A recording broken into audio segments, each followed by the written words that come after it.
Ya, dalam hubungan persahabatan atau relasi yang intimasi, kita berbicara mengekspresikan dua pribadi ya, dan hubungan yang sehat itu di mana diri kita terekspresi dengan baik dan pandangan kita tentang siapa kita itu menentukan apa yang akan kita katakan dan kepada siapa kita akan mengatakan diri kita itu ya. Misalnya ada beberapa orang khawatir tampil terlalu percaya diri dan dianggap sebagai membual. Seberapa baik kita menyukai diri kita itu menentukan juga bagaimana kita berkomunikasi. Mari kita lihat beberapa isu tentang ekspresi diri. Pada prinsipnya semua komunikasi itu merupakan pesan ya, ekspresi dari diri kita tentang apapun, perasaan kita, pikiran kita, opini kita. Oleh sebab itu penting bagi kita untuk menyukai diri kita sendiri. Kalau tidak itu akan terekspresikan dengan buruk.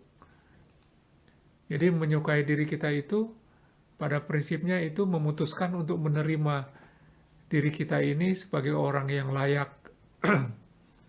Dan untuk itu kita bisa menggunakan pembicaraan yang positif yang kita sebut afirmasi ya. Apa itu afirmasi?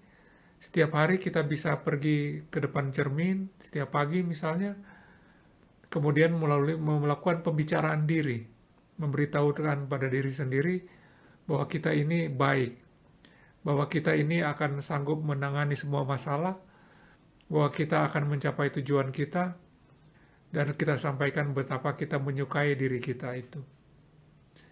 Teknik afirmasi itu atau pernyataan positif yang dimaksudkan untuk memandu pemikiran positif kita, itu dapat menjadi konstruktif.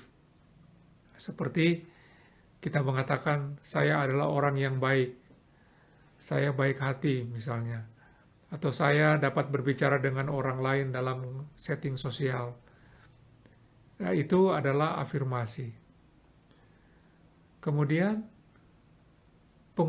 pengungkapan diri itu pada prinsipnya melibatkan berbagi informasi tentang diri kita itu siapa, termasuk sejarah hidup kita, apa yang menjadi emosi dan pikiran kita saat ini.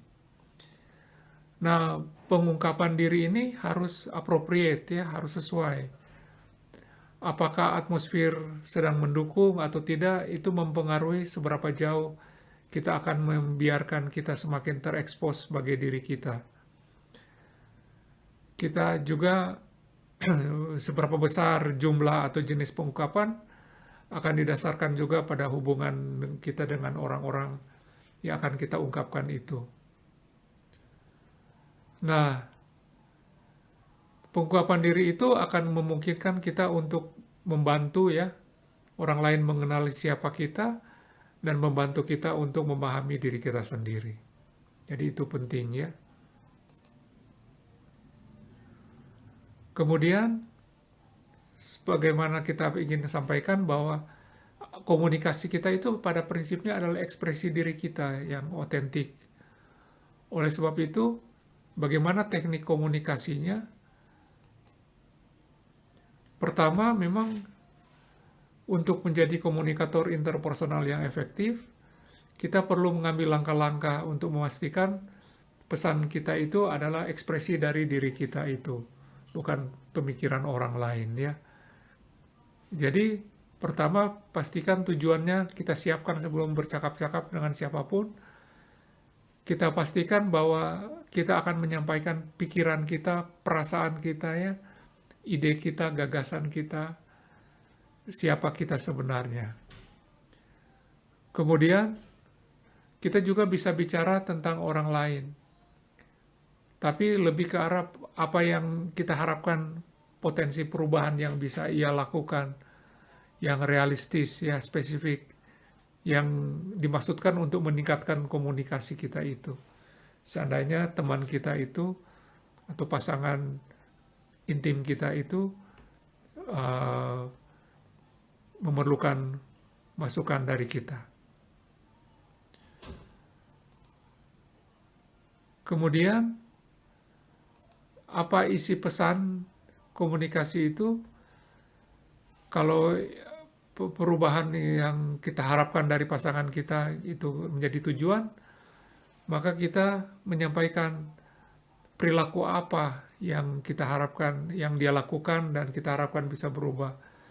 Tentu tanpa kita melakukan penilaian atau evaluasi ya, lebih ke arah perbuatan seperti apa. Kemudian kita menjauhi diri dari menafsirkan, mengasumsikan, atau membungkus apa yang benar ya. Itu tentang isi.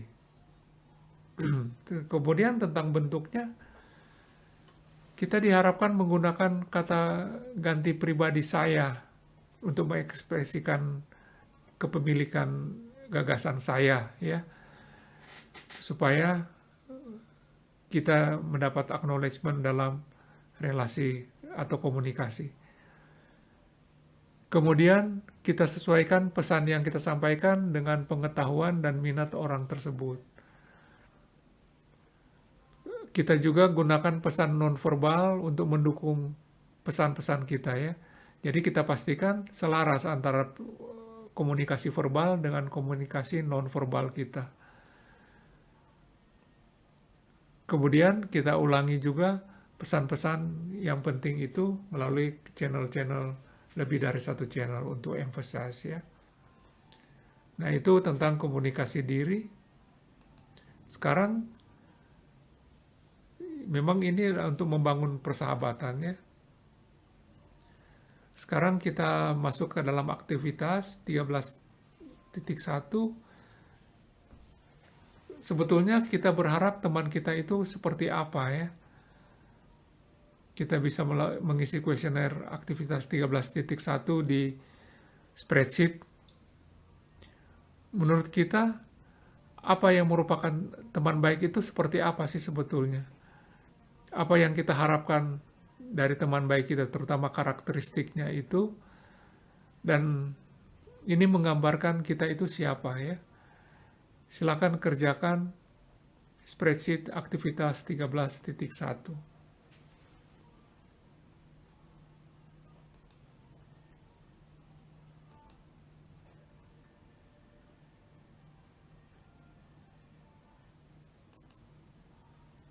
Oke.